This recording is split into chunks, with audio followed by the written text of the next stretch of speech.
Donc, on va commencer tranquillement. Donc, je me présente, Nadine Lachance. Je suis la directrice générale de la Chambre de commerce et d'industrie de Vaudreuil-Soulanges. Donc, merci d'être présent à notre webinaire aujourd'hui. Donc, webinaire qui est fait en collaboration avec l'Ordre des CPA du Québec. Donc, on est très heureux de vous présenter ce webinaire, en fait, qui va parler vraiment de la gestion des affaires en période de crise. Ça va être animé par M. André Filion, qui est CPA et qui va pouvoir, en fait, vous donner plus d'informations et j'ai bien hâte d'entendre ce webinaire-là. Peut-être avant de commencer, petite information, ceux qui, pendant le déroulement du webinaire, là, on prendra les questions à la fin. Par contre, si vous avez des interrogations, vous voulez peut-être préciser certaines informations, n'hésitez pas à utiliser la fonction du chat qui est au bas de l'écran. Et donc, on a un modérateur, là, Nathalie, de la Chambre de commerce, qui pourra valider vos interrogations et les adresser à M. Filion pendant la présentation. Donc, également, j'aimerais remercier les partenaires de la Chambre de commerce, donc Desjardins Vaudreuil-Soulanges et Développement Vaudreuil-Soulanges, qui contribuent financièrement à la Chambre de commerce tout au cours de l'année.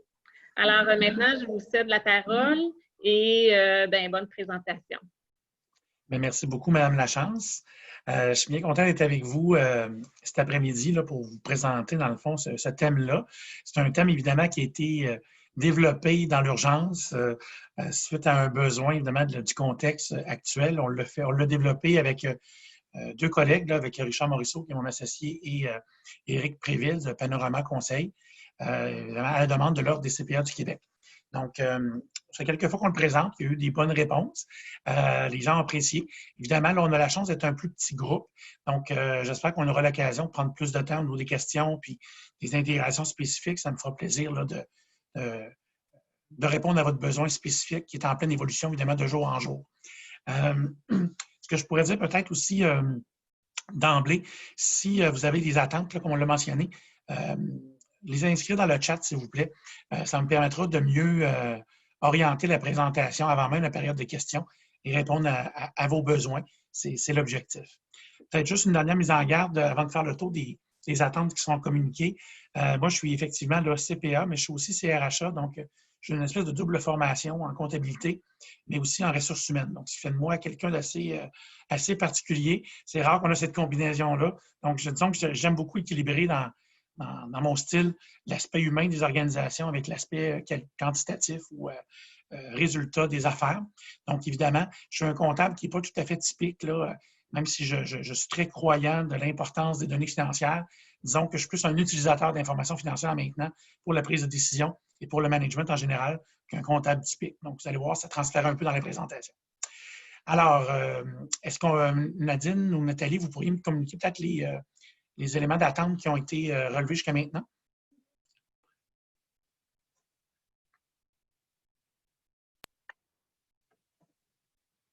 Est-ce qu'il y en a eu? Réapparaître. En fait, pour le moment, les gens n'ont pas nécessairement écrit d'attente, donc je les invite à peut-être trouver le chat en bas dans leur barre grise qui apparaît quand on descend la souris.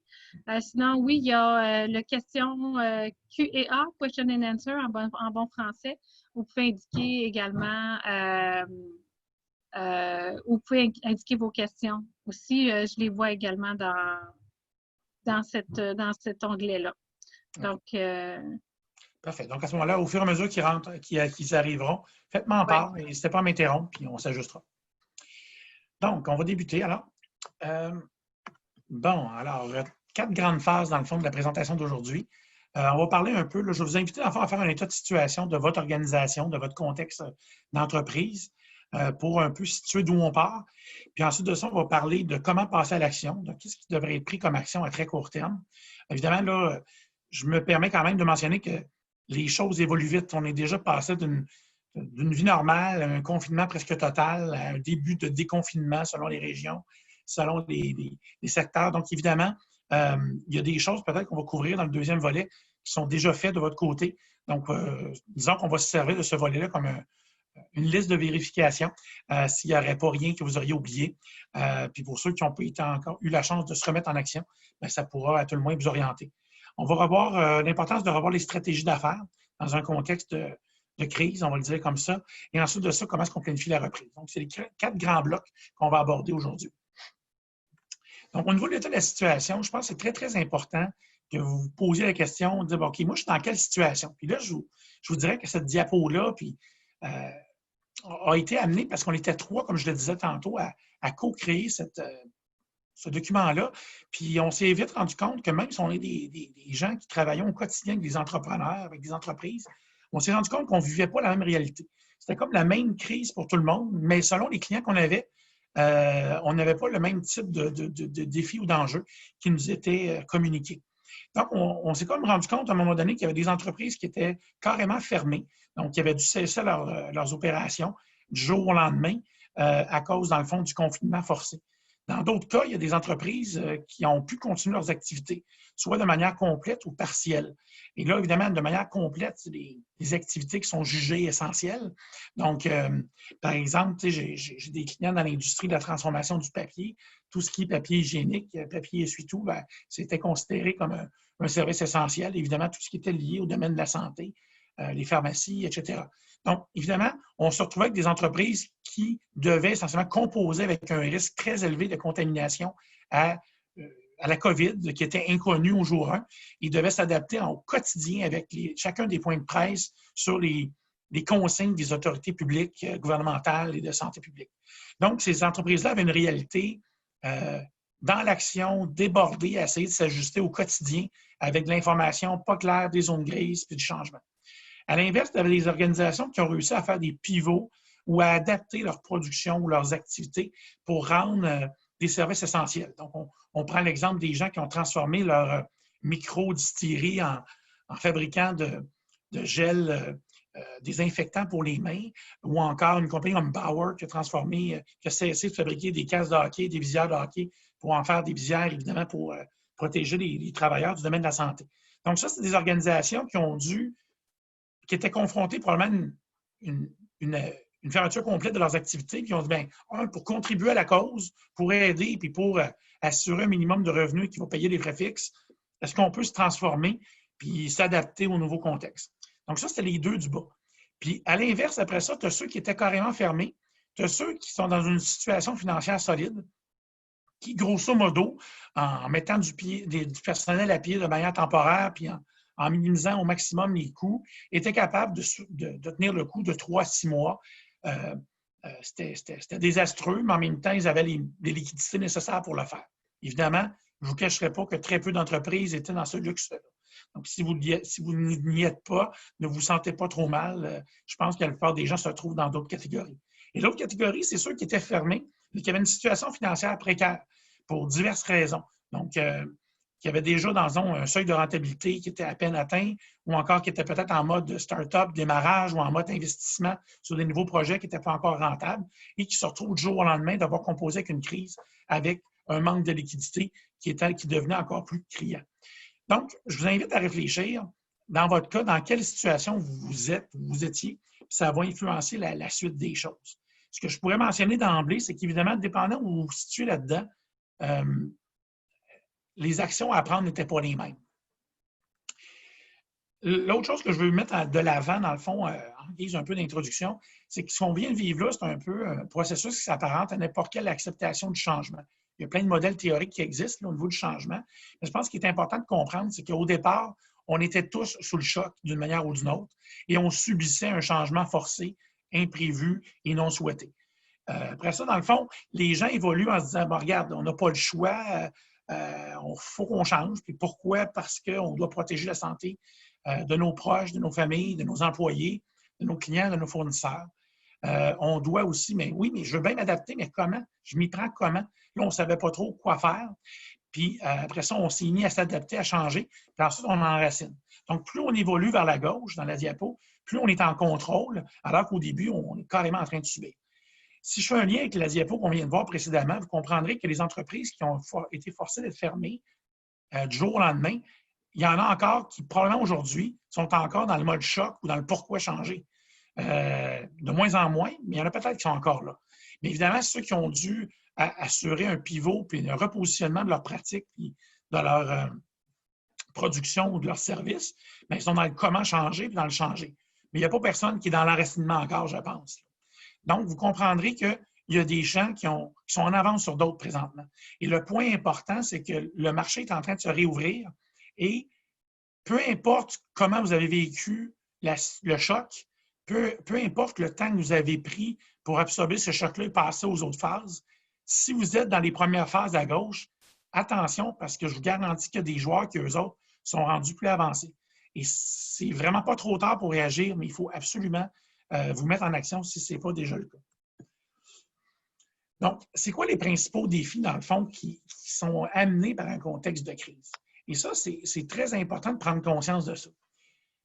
Donc, la première chose, c'est que tout le monde a été confronté à la même crise. Et là, quand je dis tout le monde, ce n'est pas juste au Québec, ce n'est pas juste au Canada, ce n'est pas juste en Amérique, c'est à travers le monde. Donc, tout le monde doit composer avec des nouvelles règles de santé et sécurité, des nouvelles règles, des nouvelles mesures au niveau sanitaire, des nouvelles règles du jeu par rapport à différents défis opérationnels de gestion.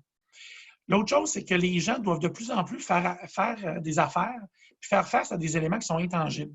Puis je vais le résumer ainsi, à faire face aux zones de gris. Présentement, il n'y a à peu près aucune décision qui peut se prendre avec toutes les informations en main. Il n'y a à peu près aucune décision qui peut se prendre avec des faits véridiques, vérifiables. Il y a beaucoup de zones grises, d'approximations, de scénarios. Donc, c'est difficile pour certaines personnalités ou certaines personnes. C'est en général moins le cas pour les entrepreneurs typiques. Les entrepreneurs typiques sont des gens qui sont capables de composer avec le risque, qui sont capables de faire face à l'intangible, aux zones grises ou à l'inconnu.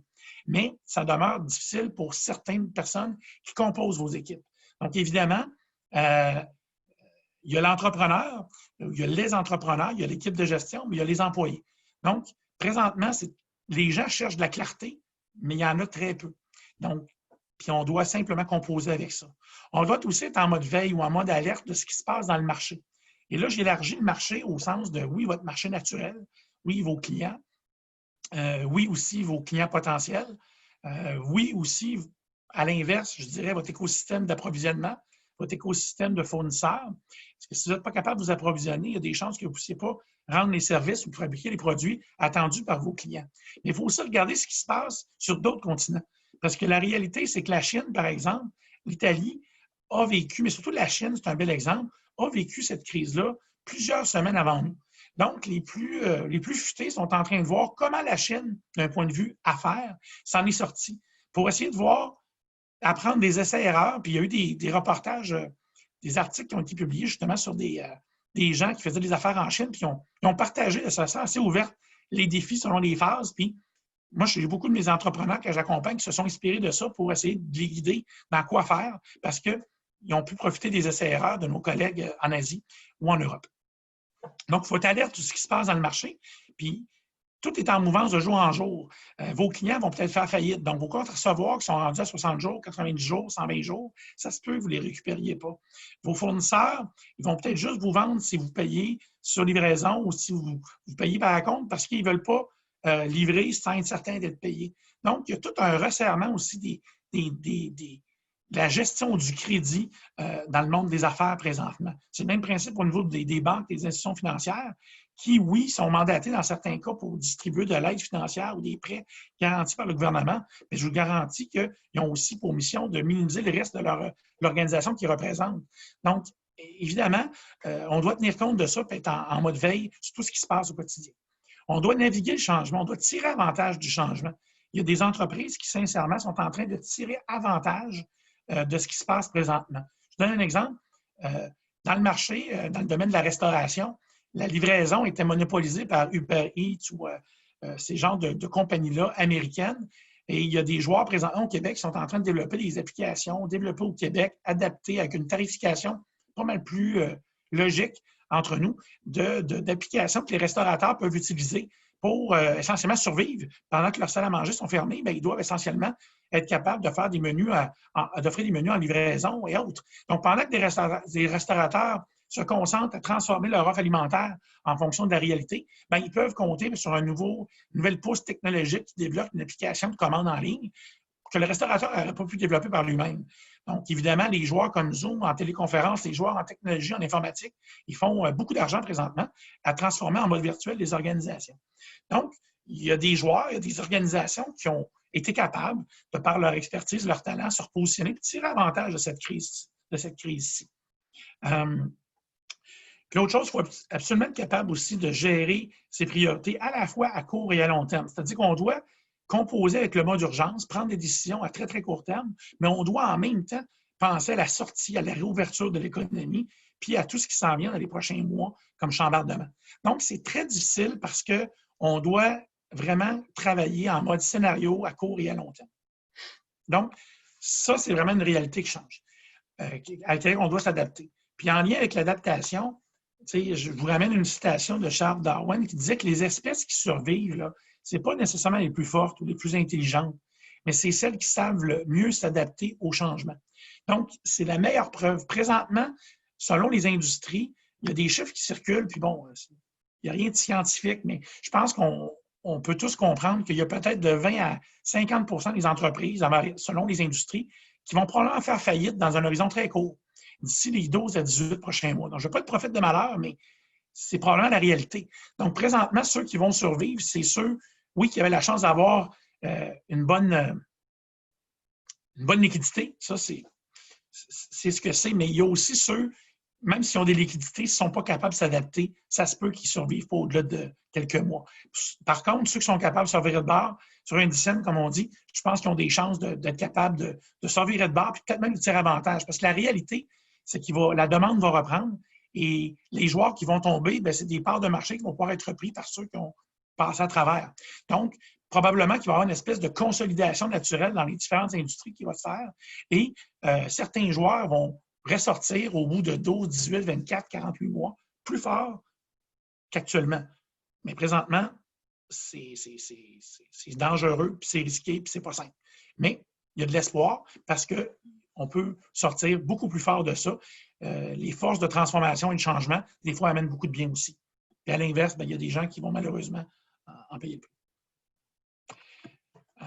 Maintenant, au niveau de passer à l'action, on nous posait souvent la question, « Oui, OK, mais par où je commence? » Si j'avais à m'attarder à l'essentiel, qu'est-ce que je dois m'assurer d'avoir fait pour répondre au contexte de crise? La première des choses, c'est qu'il faut absolument exercer un leadership, je veux dire fort, mais ce n'est pas nécessairement un leadership criard ou un leadership comme on l'entend parfois. C'est plus un leadership d'assurer qu'il y a un capitaine dans le bateau.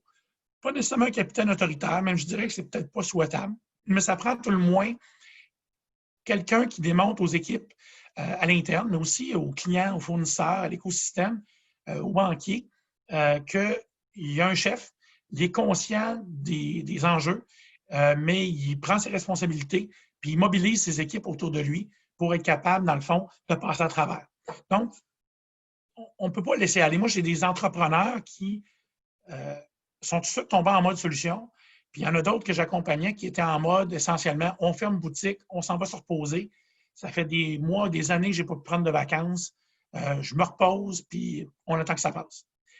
Mais c'était pas optimal parce que pendant ce temps-là, leur équipe, en plus d'être mis à pied temporairement, était démobilisée, stressée, puis ils sentaient qu'il n'y avait pas de capitaine dans le bateau. Donc, c'est très important de démontrer tout au long de la crise qu'il y a un ou une capitaine. Puis après ça, le deuxième point, c'est qu'elle sait s'entourer. Elle ne peut pas tout faire tout seul. L'entrepreneur ou le dirigeant ne peut pas tout faire tout seul. Il y a trop de choses. Ce n'était pas vrai avant, mais dans le contexte de crise où tout explose de toutes parts, puis il y a plein d'urgences à tous les jours qui émergent, il faut absolument se constituer une équipe, une cellule de crise ou une cellule, en tout cas, d'une garde rapprochée, complémentaire, pas des gens qui ont des compétences, des expertises, puis complémentaires les unes des autres, mais surtout qui sont capables de travailler ensemble. Donc, on ne cherche pas des gens qui ont toutes les réponses, on ne cherche pas les gens qui vont être fermes sur leur position. On va chercher des gens qui vont plutôt être capables de prendre un recul, d'écouter des points de vue de chacun, d'analyser la situation, puis d'en arriver à un consensus comme équipe dans la cellule de crise, de dire, bien, compte tenu de l'information qu'on a disponible, en sachant que l'information n'est pas précise, il y a des zones grises, en sachant qu'il nous manque d'informations, puis en sachant qu'il y a plein de choses qu'on ne contrôle pas, c'est quoi la meilleure décision qu'on peut prendre aujourd'hui ou demain ou cette semaine pour orienter nos équipes puis nos actions. en sachant très bien que ça se peut que dans 24, 48, 72 heures, une semaine, on doit revirer de bord puis changer notre plan de match parce qu'il y a des données nouvelles qui ont émergé dans le cadre de notre vigie ou des urgences qui sont arrivées. C'est un peu ce qu'on observe même au sein du gouvernement qui font des points de presse à tous les jours. Beaucoup de journalistes, beaucoup de gens leur reprochent un manque de clarté, mais en même temps, moi, en tout cas, pour travailler sur un certain nombre de cellules de ce type-là ces jours-ci, il n'y a pas de bonne ou mauvaise réponse, puis on doit composer avec beaucoup d'incertitudes. Donc, l'idée, c'est de savoir se réajuster, puis de ne pas être borné en se disant « j'ai décidé ça il y a 2 jours, je vais avoir l'air fou parce que je viens de changer d'idée ». Des fois, ce n'était pas la bonne décision avec l'information qu'on a maintenant, on doit s'ajuster. Il faut absolument prendre le portrait de votre organisation. Donc, ça veut dire le portrait de vos gens. Comment vont vos troupes? Qui va bien? Qui est stressé parce qu'il doit composer avec du télétravail, puis il y a 3 jeunes enfants à la maison qui n'ont pas d'école, la personne n'est pas capable de travailler parce qu'elle est continuellement dérangée, ou encore s'il y a des gens dans vos équipes qui vivent un stress énorme parce qu'ils ont des facteurs de santé ou un proche des facteurs de santé qui fait que si la COVID les atteint, ils risquent d'avoir des complications importantes et peut-être même d'en mourir. Et il y a des gens qui sont carrément paralysés puis ils ne peuvent pas agir, ils ne veulent plus sortir, ils ne veulent plus rien faire. Donc, on a des réactions qui sont parfois très émotives, parfois rationnelles, des fois pas tout à fait, mais il faut prendre le pouls de nos équipes. Puis, ce n'est pas juste une fois, il faut le prendre en continu, incluant les gens qui sont en télétravail, incluant les gens qui doivent se déplacer au quotidien, peut-être, puis aller dans un site de travail où on doit, dans le fond, mettre en place des nouvelles normes de distanciation physique, de désinfection, d'étiquette respiratoire et tout et tout. Donc, évidemment, on doit se tenir proche de notre monde, puis de voir comment ils vont, puis d'adapter notre leadership et notre influence en fonction de ce qu'on a comme information par rapport à ça. Ensuite, on doit évaluer l'état de la santé financière de notre entreprise, mais surtout notre trésorerie. Les anglophones disent souvent « cash is king ». Donc, les états financiers, on va avoir une bonne idée de quelles sont nos dettes, quelles sont nos obligations de remboursement, quels sont nos frais fixes. On veut savoir est-ce qu'on est capable de couvrir nos frais fixes, nos obligations financières. Je sais que là, évidemment, prendre entente avec nos banquiers, nos financiers pour reporter certains versements qui étaient prévus. C'est prévu. Le gouvernement nous a facilité la vie là-dedans. Les institutions financières aussi. En même temps, il faut quand même l'évaluer parce que c'est de l'argent qu'on va devoir payer tôt ou tard. Puis ça va durer quelques semaines, quelques mois, ces reports-là, mais il faut être certain qu'on soit capable de passer à travers.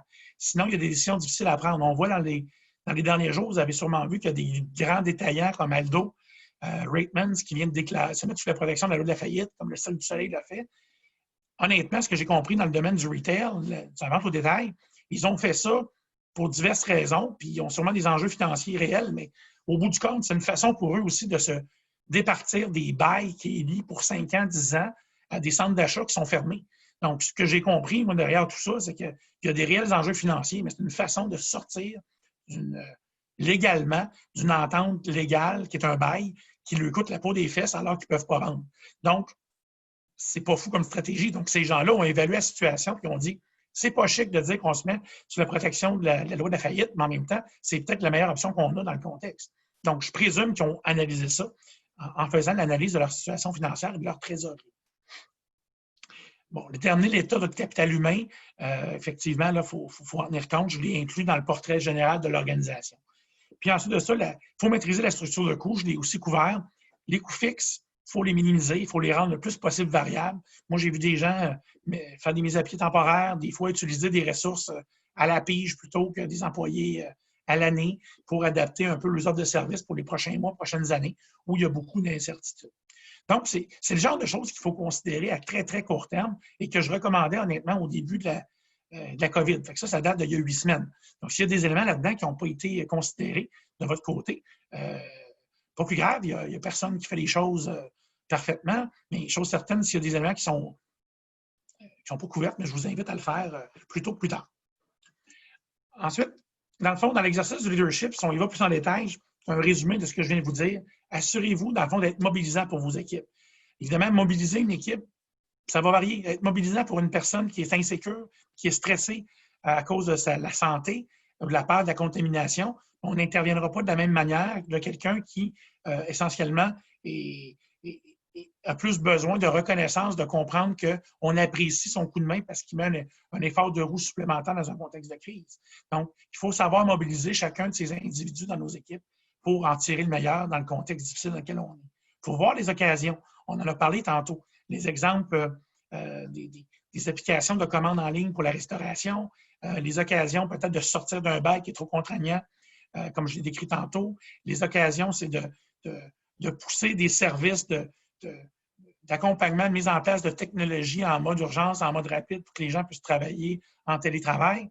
Il y en a les opportunités. Là. Transformer, dans le fond, une boîte d'ingénierie qui se met à fabriquer des masques ou qui se met à fabriquer des respirateurs, c'est des occasions que certains ont pu tirer avantage. Puis se redéfinir, il faut juste comprendre que beaucoup d'organisations vont devoir pivoter ou sont en train de pivoter. Et probablement que l'entreprise, il y a 8 semaines, avait une mission, une vision, une orientation stratégique. Et il est très possible que dans les 3 prochains mois, que tout ça soit revu et que l'entreprise se transforme totalement. Donc, il faut juste être conscient de ça et être ouvert à ça. Ensuite, dans le déploiement d'une cellule de gestion de crise, il faut s'assurer qu'il y a des réunions quasi quotidiennes. Parce qu'au début de la crise, je vous garantis que ces cellules-là se rencontraient 1 à 2 fois par jour avec des to-do. Tout le monde revenait, faisait des comptes rendus, un peu comme on le voit dans les films policiers où il y a un brief, debrief, début de journée, on passe l'information au prochain quart de travail. Donc, c'est un peu le même genre de dynamique. On se rencontre en début de journée, c'est quoi les priorités, c'est quoi les urgences, qui fait quoi, on se réunit à midi, on refait le point, on se réunit en fin de journée. Puis là, au fur et à mesure que la crise devient moins dans l'urgence, présentement, c'est un peu moins le cas, mais souvent, c'est des rencontres quotidiennes ou à tous les 2 jours pour gérer les aspects. Dans certains cas, ça peut être à la semaine, mais je dirais que c'est plus rare. Il faut déléguer aussi. Je le répète, on peut pas, un entrepreneur aussi brillant ou brillante qu'il puisse être, ne peut pas prendre sur ses épaules tout ce qu'il y a à gérer présentement. Donc, il faut absolument partager les risques. Et je vous dirais que ce qu'on observe, et ça, c'est un côté positif de la situation. Il faut essayer de voir du positif de cette situation-là. Il y a vraiment des talents qui émergent. Il y a des gens qui, on n'aurait pas soupçonné leur capacité de travailler de manière efficace, rigoureuse, dans un contexte aussi difficile. Il y en a d'autres qui vont émerger comme leaders, vont émerger comme influenceurs ou comme agents de changement. Donc, vraiment, là, de déléguer en fonction de ce qu'on comprend des gens, de leurs talents, de ce qu'on connaissait déjà dans la crise, mis après ça en parallèle avec leur état d'esprit, bien là, on affecte les meilleures personnes aux tâches en fonction de qui on a disponible. Si on a le luxe ou le loisir d'aller chercher de l'aide externe spécialisée, bien évidemment, on le fait. Mais chose certaine, il faut déléguer. Ça ne peut pas être centralisé sur une seule personne et il faut tirer avantage des talents et des disponibilités de temps de chacun. Puis sincèrement, moi, il y a vraiment des belles choses qui ont émergé de ça. Je pense que c'est positif de le considérer. Ensuite, il faut responsabiliser les gens. Donc, il faut leur donner des responsabilités, des tâches, il faut assurer des suivis, mais il faut bien leur faire comprendre qu'on compte sur eux pour arriver à l'objectif dans les temps requis, qui sont souvent très courts. Il faut juste bien faire comprendre aux gens, ce n'est pas une requête, c'est une demande, une attente, puis les enjeux sont importants. S'il ne réussit pas sa mission, ça va avoir tel et tel impact. Donc, si tu penses ne pas y arriver, dis-nous-le tout de suite ou dis-nous-le en cours de route pour qu'on t'aide. On va s'aider, on va se soutenir. Mais on ne peut pas se permettre de se tromper. Donc, il faut responsabiliser les gens. Puis je vous dirais que pour certaines personnes, ça a été mobilisant de sentir qu'il faut jouer un rôle aussi important. Puis à l'inverse, je vous permets un partage. J'ai des gens dans mon entourage proche qui sont dans une organisation où il n'y a pas trop le sentiment d'urgence, où il n'y a pas trop de sentiment de crise et qui ne sont pas dans la cellule de crise. Donc, c'est des employés qui sont en télétravail, qui sont volontaires de contribuer, qui ont la capacité de le faire, mais ils se sentent sous-utilisés. Ils se sentent en dehors de la game. Et ils vivent beaucoup de stress et d'anxiété parce qu'ils se disent « j'ai l'impression de ne pas contribuer. J'ai l'impression de ne pas être dans les prises de décision. J'ai l'impression que je suis à la maison et qu'on ne voit pas mon utilité. » Donc, je vois des gens vivre de l'angoisse parce qu'ils sont sous-utilisés. Donc, dans d'autres cas, il y en a d'autres qui sont à la maison puis ils ont plein d'autres priorités. Ils sont aides-soignants pour quelqu'un qui est malade de la COVID ou autre, puis ils en ont plein les bras puis ils ne peuvent juste pas contribuer pleinement comme ils le font à l'habitude parce que le contexte est fou. Mais bref, il faut avoir cette lecture-là et s'assurer qu'on ne perde pas des talents et de l'énergie et de la capacité auprès de quelqu'un qui veut contribuer mais qui se sent isolé et non impliqué. Donc, ça nécessite de faire des touch bases, même avec les gens télétravaillent. C'est un peu sournois, je dirais, parce que c'est très démobilisant. Puis ce qu'on s'attend, c'est qu'il y a des gens qui vont quitter le bateau éventuellement parce qu'ils vont se sentir qu'ils n'étaient pas perçus comme des joueurs clés dans l'organisation, qui auraient aimé contribuer différemment. Donc, ayez ça à l'esprit, je vous invite. Ensuite, au niveau du portrait de l'organisation, un point clé, il faut absolument, en contexte de crise, que les entrepreneurs, les dirigeants, les gestionnaire communiquent avec l'ensemble des parties prenantes. Et là, je m'explique. Les parties prenantes, c'est qui? C'est prioritairement, évidemment, votre garde rapprochée, votre cellule de crise, vos gestionnaires aussi, vos leaders locaux, les différents sites. C'est aussi vos employés au sens large. C'est aussi indirectement leur famille, leurs proches. C'est aussi, évidemment, vos clients. C'est aussi, évidemment, vos fournisseurs. C'est aussi, évidemment, vos prêteurs. C'est aussi vos partenaires financiers. C'est aussi vos conseillers de tout ordre. Bref, il faut que vous mainteniez un contact très, très, très régulier avec l'ensemble de ces parties prenantes-là. Et oui, ça peut se faire via les outils de vidéo en collaboration, comme on le fait là. Ça peut se faire via le téléphone, ça peut se faire de moins en moins en personne. Mais ça doit être fait. Puis ne serait-ce que pour faire la vigie. Donc, on veut leur communiquer, écoutez, on est toujours en affaires, on n'est pas sur le point de fermer, on n'est pas sur le point de faire faillite, on est capable de vous livrer les produits ou les services que vous attendez, on est à l'écoute de vos besoins, puis ça vous permet à la fois de rassurer ces parties prenantes-là et ça vous permet de les écouter sur leurs préoccupations, leurs enjeux et de les rassurer autant que faire se peut. Si vous n'êtes pas capable de les rassurer, il ne faut pas leur compter des menteries, mais il faut à tout le moins leur donner leur juste et dire que dès qu'on a de la précision, dès qu'on a plus d'informations, on est conscient du besoin qu'ils ont, dès qu'on est capable de répondre à ce besoin-là ou à leurs interrogations, on vous revient. Donc, au moins, les gens sentent qu'ils sont considérés puis qu'on les tient dans la loupe en bon québécois. Bon, l'analyse des programmes gouvernementaux, j'aurais pu en parler avant, mais évidemment, à 7-8 semaines dans la crise, là, je pense que tout le monde n'a pas mal fait le tour à ce stade-ci et a essayé d'aller chercher ce qu'il faut aller chercher. Le seul élément que je mentionnerais là-dedans, c'est que nous, ce qu'on a observé, c'est qu'il y a beaucoup d'aides financières ou de financements particuliers qui étaient offerts par les gouvernements qui passent à travers des partenaires, là. Investissement Québec, la BDC, EDC, les banques, les institutions financières, etc., les centres locaux d'emploi, centres de développement économique local. Mais tout ça, on s'est rendu compte qu'il y a comme une volonté de la part de ces dirigeants-là. Ce n'est pas dit clairement, mais ce qu'on se rend compte, c'est qu'on ne souhaite pas nécessairement aider une entreprise qui va faire faillite en leur donnant de l'argent dans 3 semaines ou dans 2 mois. Donc, il y a beaucoup, beaucoup d'exigences en matière des résultats financiers futurs anticipés. Évidemment, on ne peut pas prédire le futur. On l'a dit tantôt, on ne sait pas exactement ce qui nous attend. Donc, ce qu'on entend beaucoup, on me demande, c'est qu'il faut que les organisations fassent des prévisions selon des scénarios. Bon, qu'est-ce qui va arriver? Comment je vais adapter ma masse salariale et mon modèle d'affaires si mon marché actuel il tombe réduit, mes ventes réduisent de 25 ou s'ils réduisent de 50 ou si je transforme, mettons, ma production vers des biens essentiels. Il y a beaucoup de demandes de production, d'informations financières et d'affaires axées vers le futur. Donc, les CPA sont souvent perçus comme des gens qui regardent en arrière, dans le rétroviseur. Mais présentement, ce qu'on a besoin, c'est des CPA et des gens d'affaires qui regardent en avant et qui évaluent des scénarios et qui évaluent plusieurs scénarios pour rassurer ceux qui distribuent l'argent ou l'aide financière.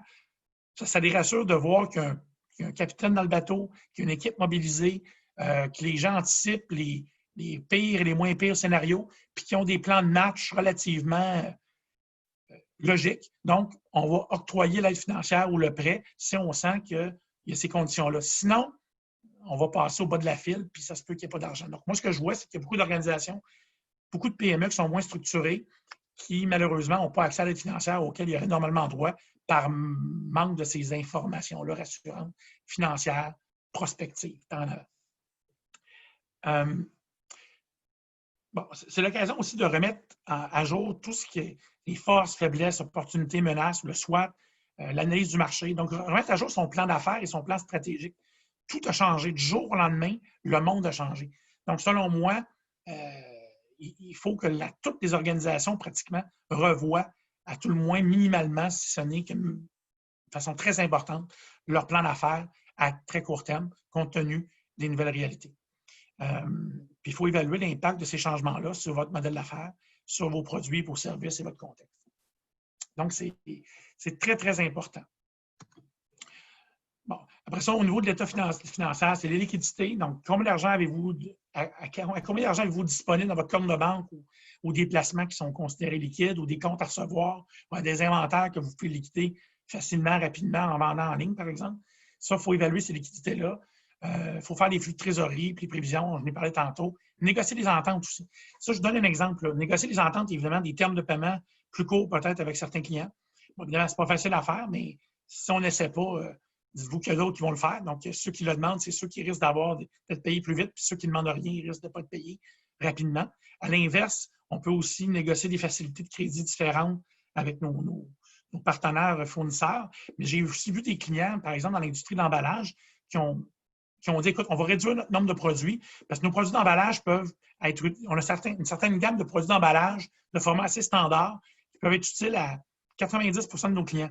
Donc, on va juste produire à moindre coût, moins de produits, une gamme de produits moins élaborée, puis on va dire aux clients, bien, peut-être que mon produit d'emballage est un peu trop grand, mais ce n'est pas grave, ça protège quand même ton produit. Puis pour le temps de la pandémie, ça me permet de maintenir un coût acceptable, même si j'ai des coûts supplémentaires liés aux frais liés à la protection de la santé, sécurité, etc., au coût d'approvisionnement de matières premières. Donc, dans d'autres cas, c'est de dire, regarde, je vais te produire des produits d'emballage génériques, puis ton logo ne sera pas dessus pour quelques semaines. C'est temporaire, ça nous aide à avoir un prix qui est compétitif, à rester en affaires. Puis toi, bien, je pense que tu peux te débrouiller. Qu'est-ce que tu en penses? Donc, je vois beaucoup de présidents et de dirigeants se parler de cette manière-là pour s'entraider les uns les autres. Je vois des compétiteurs et des présidents se parler pour se donner des informations sur le marché. Dans les commandes, mon carnet de commandes est vide. Toi, ça a l'air de quoi? Puis pour essayer de jauger ce qui se passe présentement dans le marché. Puis je pense que ce que ça va faire aussi, c'est que des gens commencent à se dire pourquoi on ne se mettrait pas ensemble? On serait peut-être plus fort ensemble. Moi, je prédis qu'il va y avoir une vague de fusion, d'acquisition dans les prochains mois. Puis des fois, je pense que ça va se faire de gré à gré. Là. Ça ne sera pas nécessairement le plus fort qui va manger le plus faible. Des fois, je pense que les gens vont comprendre qu'on serait avantageux de se serrer les coudes, surtout dans une période de crise. Puis on collabore de manière informelle. Puis au fur et à mesure qu'on s'entraide, on s'aime bien. Peut-être qu'on peut faire des affaires de façon plus étroite. Puis pourquoi pas fusionner. Là, donc, puis évidemment, il faut absolument s'assurer de sécuriser tout ce qu'on peut sécuriser au niveau du financement et de l'aide financière gouvernementale. L'état du capital humain, je l'ai dit, là, dans le fond, il faut vraiment évaluer l'état d'esprit de tout le monde. Il faut évaluer les besoins des effectifs présents et futurs. Puis il faut communiquer, recommuniquer très, très, très souvent avec nos employés. Et ça inclut ceux qui sont mis à pied temporairement. C'est de leur dire, on ne vous oublie pas. On pense que les commandes vont reprendre dans quelques jours, dans quelques semaines. Tu es le troisième sur la liste de rappel. On tient à toi. Là, tu as la PCU en attendant. Je sais que ce n'est pas l'idéal, mais sache qu'on pense à toi. Si quoi que ce soit, on demeure disponible. On peut t'aider à remplir des papiers pour le gouvernement s'il le faut. Les employeurs qui prennent la peine de prendre soin de même ceux qui sont mis à pied temporairement ont des chances de les retrouver mobilisés lorsque l'économie reprendra. Ceux qui ne le font pas, ils risquent de perdre des joueurs qui sont déjà formés puis qu'on n'aurait pas voulu mettre à pied en temps normal. Mais le contexte a forcé les mises à pied, mais parce qu'on ne se soucie pas de parler avec eux qui angoissent jour après jour à la maison dans le contexte. Ça fait une différence si on se préoccupe de leur situation. Bon, la structure de coûts, j'en ai parlé. Là, dans le fond, comprendre c'est quoi les coûts fixes, ça c'est les rentes variables. L'autre chose, l'élimination des coûts de production par une réduction de la gamme de produits, ça peut être des options. Donc, il y a plein de stratégies qui peuvent être considérées, mais c'est très important d'être innovant, d'être stratégique dans la gestion de ces coûts dans le contexte actuel. Donc, ceux qui ont la chance de pouvoir compter sur une équipe financière ou comptable, les CPA en général sont bien placés pour aider dans ce genre de situation-là, pour identifier des opportunités en collaboration avec les gens de production et les gens d'opération. Donc, revoir la stratégie. Ce qui est clé dans tout ça, là, il faut absolument que vous revoyez votre stratégie, votre modèle d'affaires. Il faut absolument que vous tentiez de prévoir ou d'anticiper grâce à votre vigie de marché auprès des clients, fournisseurs, employés, chambres de commerce, etc., centre local de développement économique. Qu'est-ce qui se passe dans votre industrie pour essayer après ça d'élaborer des scénarios pessimistes, réalistes, puis optimistes, puis voir quel impact ça aurait sur vos opérations et sur votre modèle d'affaires. Puis il faut modéliser tout ça d'un point de vue financier, trésorerie, cash flow. C'est clé. Les entreprises qui ont passé à travers sont déjà dans ce mode-là. Puis je vous dirais que c'est très important. Ensuite, il faut sécuriser son approvisionnement. On commence déjà à voir pour les entreprises qui étaient en opération pendant la COVID, il y a eu énormément de difficultés d'approvisionnement. Évidemment, pour le matériel de protection, là, les masques, les produits désinfectants et tout ça, c'est atroce s'approvisionner présentement là-dedans. Mais au-delà de ça, juste l'approvisionnement en matières premières devient très critique parce qu'il y a des usines complètes qui ont été fermées, parce qu'il y a eu des cas de contamination entre personnes. Donc, il y a des commandes qui ne sont jamais arrivées. Donc, l'approvisionnement est très, très, très sensible et malmené et la logistique qui l'entoure. Donc, il faut faire un maximum pour anticiper et sécuriser. Encore une fois, les relations interpersonnelles de dirigeant à dirigeant ou de partenaire à partenaire, je vous dirais, ça fait la différence sur qui va être approvisionné en premier. La réalité, c'est qui je connais, qui j'apprécie, qui je veux aider, puis qui va me payer. Fait que, gardez toujours ça en tête. Il faut instaurer de nouvelles pratiques de santé et sécurité. Évidemment, là, je pourrais en parler, je pourrais faire un webinaire complet là-dessus, mais tous les lieux de travail physique doivent avoir été transformés ou sont en train de l'être. Donc, si vous n'êtes pas déjà là-dessus, je vous dirais, pensez-y, là, parce que ça devrait théoriquement être terminé pour la plupart d'entre vous. Identifier les impacts et la gestion du changement. Donc, évidemment, c'est une transformation radicale, forcée. Donc, il faut comprendre l'impact psychologique, l'impact de la résistance, l'impact de tout, finalement, de ce changement-là. Puis, il faut essayer, dans le fond, comme leader, comme gestionnaire, comme équipe de crise, essayer de manœuvrer puis tirer avantage quand même de ce changement-là qui n'est pas agréable au départ. Il faut planifier, mais surtout exécuter des stratégies de communication. Là, j'hésitais, planifier puis stratégie, ça sonne un peu j'ai du temps. On est plus dans le mode où on agit. Donc, je vous dirais, on va juste s'assurer que d'un message commun, le plus clair possible, qui est diffusé, si c'est possible, par la même personne, si ce n'est pas possible, par plusieurs personnes qui ont été bien préparées à livrer un message équivalent, à répondre aux questions qui vont venir à la suite du message. Parce que la communication, ce n'est pas juste de donner l'information, c'est d'en recevoir, c'est de poser des questions aussi. Donc, la communication bidirectionnelle, il faut absolument qu'on soit efficace là-dedans. Il faut revoir ses objectifs. Les objectifs d'affaires qu'on avait fixés, qu'on avait peut-être même communiqué à notre banquier, à nos institutions financières, à nos partenaires. Je pense que personne qui va vous en vouloir de dire que nos objectifs sur lesquels on s'était commis il y a 6 mois ne tiennent plus la route et on doit les revoir. Fait que je vous dirais que tout le monde est dans le trouble présentement. Donc, je pense qu'il faut juste démontrer à nos partenaires puis à nos gens à l'interne aussi qu'on revoit les objectifs en fonction du nouveau contexte. Ça ne nous fait pas plaisir, mais voici les nouveaux objectifs, voici pourquoi. On remobilise les gens pour rechercher l'acceptation de ces nouvelles cibles-là, de ces nouveaux objectifs-là, de ce nouveau modèle d'affaires-là, puis on travaille de manière cohérente autour de ça. On doit évidemment, si on revoit les objectifs, reconsidérer les indicateurs de performance qui vont avec. Puis on doit réévaluer aussi les besoins en ressources humaines et leur rémunération. Présentement, dans le marché, il y a des salaires qui sont en pleine explosion dans le domaine du commerce de détail, qui sont en pleine explosion dans le domaine de la santé. Il y a des gens qui vont décider de devenir peut-être moins là en pleine crise, mais moi, je pense qu'il y a des gens qui vont décider d'aller travailler comme préposé aux bénéficiaires plus qu'avant avec les nouvelles conditions salariales qu'on va offrir. Donc, il y a peut-être des employés qui travaillent dans le commerce de détail qui vont aller chercher des meilleurs salaires en santé. Il y a peut-être des gens qui travaillent dans le commerce de détail qui vont aller en usine, etc., etc. Donc, il va y avoir une transformation complète du marché du travail. Il faut réévaluer nos besoins sur les talents qu'on a besoin. C'est toute la capacité d'animer des réunions puis de gérer des équipes à distance. C'est une compétence qui était nice to have avant. Maintenant, c'est requis. Si un gestionnaire n'est pas capable de mobiliser ses troupes à distance, on va avoir des problèmes. Puis, il faut revoir la rémunération. Il y a des rémunérations qui vont être revues à la hausse, c'est clair. Donc, ça vient impacter clairement les modèles d'affaires. Et ça, c'est sans compter, au-delà des RH, des opérations, tout l'aspect de distanciation sociale vient causer un bon nombre d'enjeux au niveau de tout ce qui était basé sur une capacité, tout ce qui est hôtelier, tout ce qui est transport, tout ce qui est artistique, spectacle, touristique, tout ce qui est restauration, bien entendu, où on rentabilisait une business avec 200 places, 100 places, puis tout d'un coup, on tombe à 100 ou à 50, à la moitié de la capacité à cause de la distanciation sociale. Bien, je vous garantis que ça scrape un modèle économique puis la rentabilité d'une business. Là. Donc, il faut absolument tenir compte de cette nouvelle réalité-là. Donc, il ne serait pas étonnant de voir que la restauration va se transformer, puis ce qui va rester, c'est des menus à emporter et à livraison pour un coût relativement économique. Puis après ça, des menus plus élaborés et plus chers en salle à manger, parce qu'on doit rentabiliser nos lieux. Donc, il y a ce genre de choses-là à considérer, mais évidemment, on ne peut pas faire ça dépendant de notre clientèle facilement, mais je veux juste vous faire prendre conscience de tout ce qui est basé sur l'économie d'échelle. Ça vient d'être transformé totalement. Donc, il faut réévaluer le modèle d'affaires, mais aussi les besoins en ressources humaines dans ce nouveau contexte.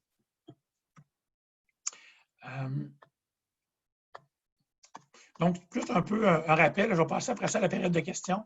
Dans le fond, est-ce que j'ai un petit écran qui me nuit ici?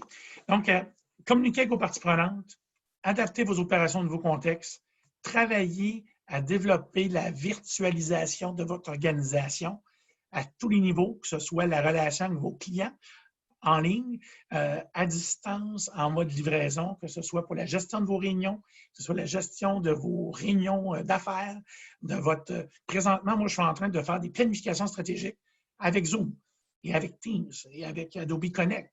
Donc, on s'entend-tu que ce n'est pas l'idéal? Avant, j'aurais fait ça dans un lac à l'épaule, dans un Mont-Tremblant. C'est juste plus possible. Puis la mise à jour du plan stratégique est essentielle. Fait qu'on le fait en mode Zoom. C'est pas idéal, ça nous amène des complexes, mais on est capable de le faire. Puis le client, bien évidemment, il trouve ça moins fun qu'avant, mais entre ça et pas le faire, bien, ça va. T'sais. Ou sinon, on essaie de trouver des moyens de distancer de 2 mètres, mais ça a aussi ses enjeux. Bref, l'aspect virtuel est là pour rester, puis l'aspect télétravail aussi. Planifier, mobiliser vos troupes pour le retour en fonction des nouveaux besoins. L'aspect mobilisation est important. Être prêt à gérer, dans le fond, le changement, l'émotivité, les zones grises, mettre en place des nouvelles mesures de santé et sécurité, sécuriser toute l'aide financière offerte par le gouvernement autant que possible et évaluer la situation constamment en mode vigie en continu.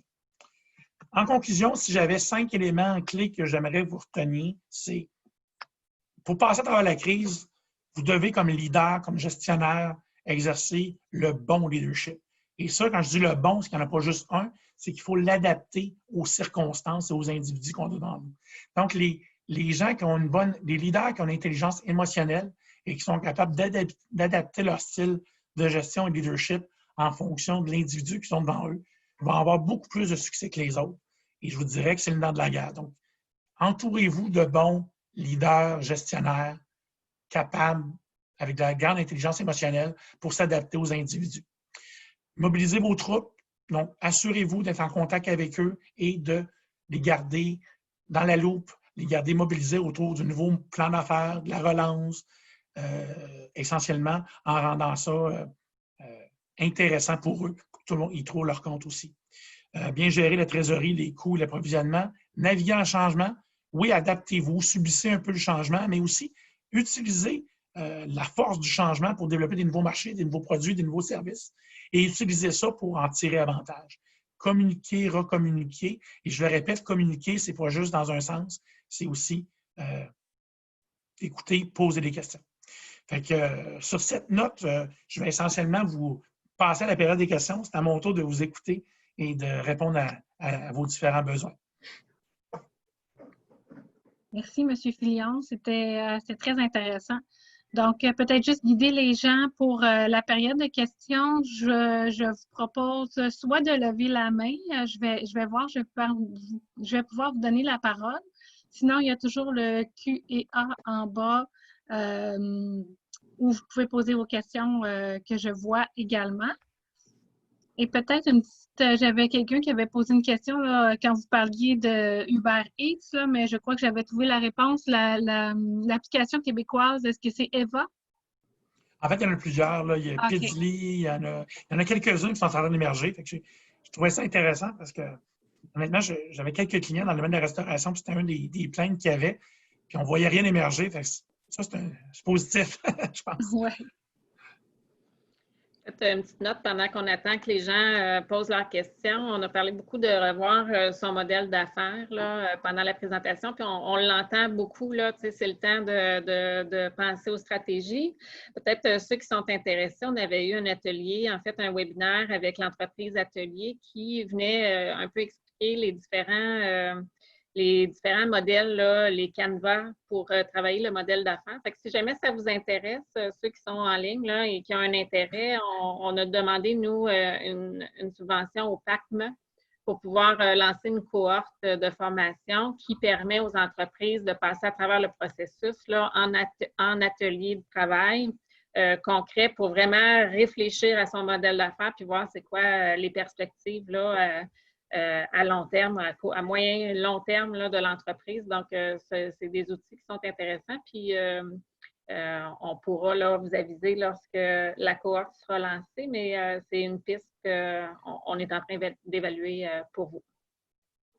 En fait, je peux juste me permettre de poursuivre sur cet élan-là.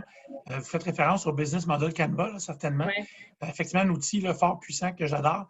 Ce que j'allais dire aussi, c'est que les auteurs, les concepteurs de ça, là, Yves Pigneur puis Alexander, là, ont développé plusieurs livres. Puis le dernier livre qui vient de sortir il y a une semaine parle justement des portfolios de modèles d'affaires. Puis le livre s'appelle Invincible Company.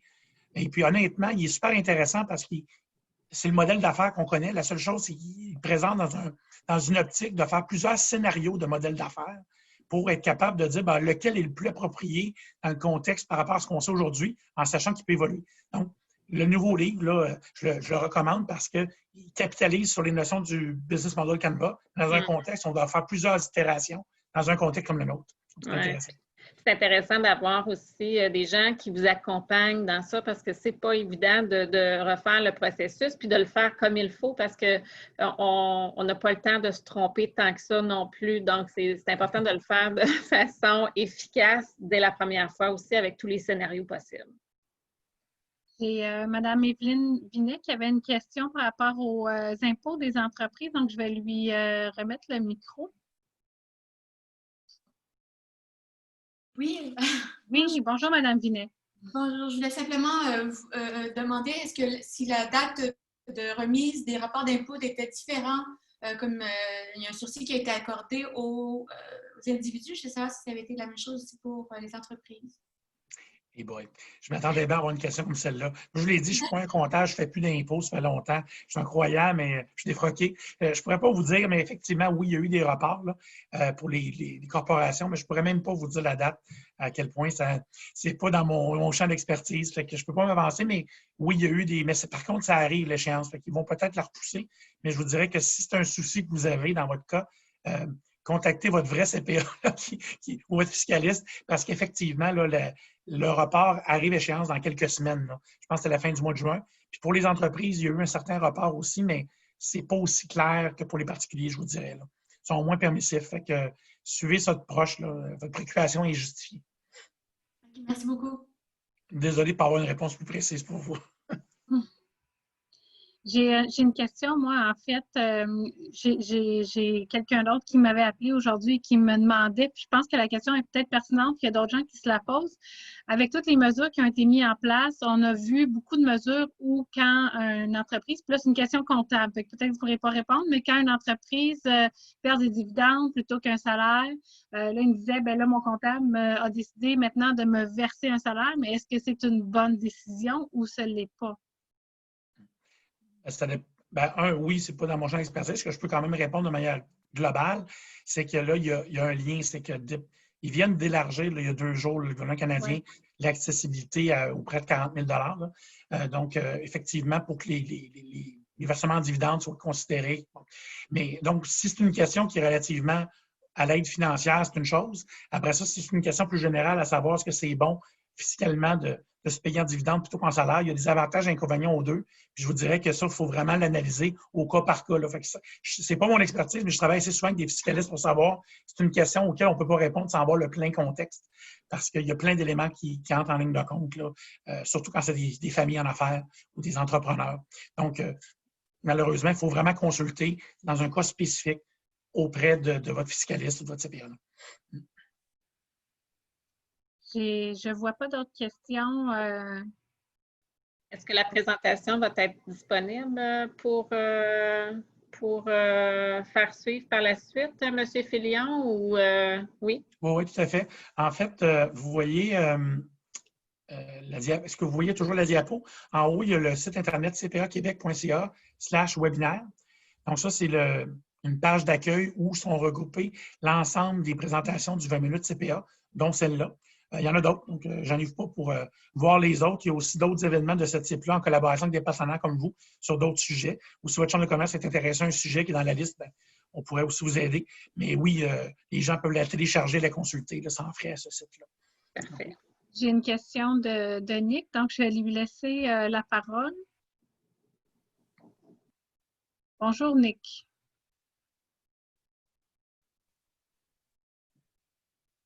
Ouvrir votre micro en bas à gauche si jamais vous Oui, ne bonjour. voyez pas. Bonjour. Oui, c'est Nicolas de chez Transport Guano. Ce serait pour savoir quels sont les outils que vous utilisez pour les meetings online, Teams, Zoom. On a tellement à apprendre, mais c'est sûr qu'on aimerait apprendre le meilleur en premier que de les apprendre. Oui, tout à fait. Bon, ça, c'est dans mon expertise. Mais, non, mais en fait, moi, j'en ai utilisé beaucoup, là, puis sincèrement, ils sont pas mal similaires de nos jours, là. Puis je vais les nommer. Zoom est probablement le plus populaire, mais a ses enjeux au niveau de la sécurité de l'information là, pour les réunions internes ou stratégiques. Par contre, on est en train de corriger ça. Mais bref, c'est un outil qui est fort intéressant puis pas trop cher. Microsoft, si vous avez déjà la suite Office 365 de Microsoft, ils ont l'outil Teams qui est très équivalent à Zoom et qui, dans certaines licences, là, sont inclus déjà là, ou très peu cher. Donc, ça peut être intéressant si vous êtes un amateur de Microsoft. Après ça, il y a aussi GoToMeeting, WebEx, qui sont des vieux joueurs de très longue date, mais qui ont tendance à être beaucoup plus chers. Donc, je vous dirais qu'ils visaient à l'époque le marché des grandes entreprises, des grandes sociétés. Le particulier n'allait pas là, c'était trop dispendieux, mais là, ils ont probablement revu leur tarification. Après ça, tu as des joueurs comme Adobe Connect, qui est un outil que j'ai utilisé pour faire de la formation virtuelle, qui peut même permettre, puis Teams aussi, de faire des formations en mode virtuel, des classes virtuelles intellectives, où on peut être en plénière, on voit tout le monde, mais on peut aussi faire des sous-groupes avec des tableaux blancs. On peut faire travailler des gens en sous-groupe avec des tableaux blancs, brainstormer ensemble pendant 15 minutes, ramener tout le monde en grand groupe, comme si on était dans des salles différentes dans un hôtel ou sur un lieu de travail. Donc, Adobe Connect, Teams permet ça. Donc, je dirais que c'est pas mal les principaux. Il y a aussi... les principaux, présentement, je vous dirais, là, c'est beaucoup Zoom, Teams, puis anciennement, c'était GoToMeeting, puis Adobe Connect, c'est encore une fois la grande société, il coûte cher. C'est pas mal des principaux. Avec ça, vous devriez trouver votre compte sans problème. Puis, ils sont très similaires les uns aux autres, honnêtement. Donc, quand vous en connaissez un, les autres sont assez similaires. Les particularités, c'est le background que tu peux mettre en arrière, c'est la possibilité de faire lever la main ou plus ou moins d'interaction. Mais pour l'outil de tous les jours, sincèrement, sont tous à peu près équivalents. Merci beaucoup. Ça fait plaisir. On a fait peut-être juste un rajout à ça. Là. La semaine dernière, on a fait un webinaire avec l'entreprise Dialogue Connect, qui est un fournisseur, en fait, de différentes solutions de télétravail. Donc, ça peut être intéressant aussi de contacter quelqu'un qui œuvre dans le domaine, qui connaît les solutions et qui va pouvoir évaluer vos besoins aussi, là, parce que je pense que les solutions ont toutes des particularités aussi en fonction de ce qu'on a vraiment besoin de faire. Donc, je pense que ça vaut la peine d'évaluer. Mais si vous n'êtes pas déjà connecté virtuellement, vous n'avez pas pris l'habitude, je pense que c'est une bonne pratique de se mettre au pas parce que c'est pas mal les façons qu'on va procéder, là, je pense, dans un futur approché. Oui, puis Dialogue, c'est une entreprise québécoise qui sont dans le domaine depuis longtemps. Donc, effectivement, ça peut être des bons conseillers pour vous orienter. Puis, ils ont plusieurs outils selon si vous voulez faire des webinaires avec des milliers de personnes ou des petits groupes. Là. Donc, c'est un bon point. Là. On rajoutera en fait les coordonnées, si vous voulez, de Dialogue Connect. Quand on va vous envoyer la vidéo ici de la présentation, on va vous la faire parvenir avec la présentation PowerPoint également. Donc, on pourra rajouter dans le courriel les coordonnées de Dialogue Connect qui se retrouvent également de toute manière dans le répertoire de la Chambre de commerce parce qu'ils sont membres.